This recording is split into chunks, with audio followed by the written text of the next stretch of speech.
आगे एक बेर आजो तोरा में तोरो जवानी खिलत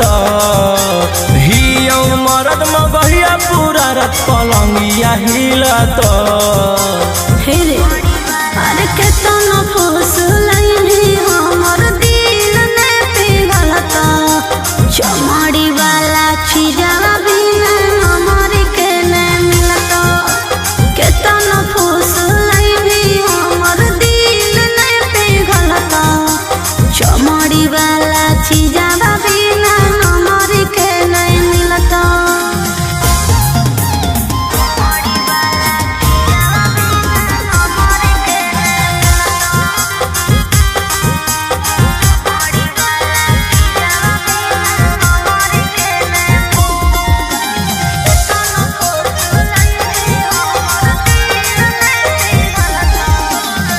खोजो ही रुपया काहे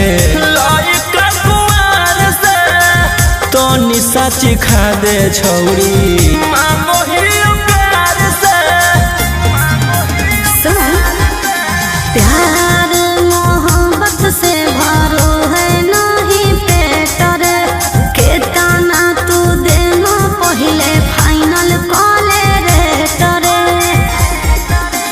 कामो न दे तो रुपया जब जवानी ढलत हमर कहल बतिया तोरा बुढ़ापा में खलत अरे केतना फुसलैनी हमर दिल ने पिघलता चमड़ी वाला चीजवा बिना हमर के न मिलता केतना फुसलैनी हमर दिल ने पिघलता चमड़ी वाला चीजवा बिना हमर के न मिलता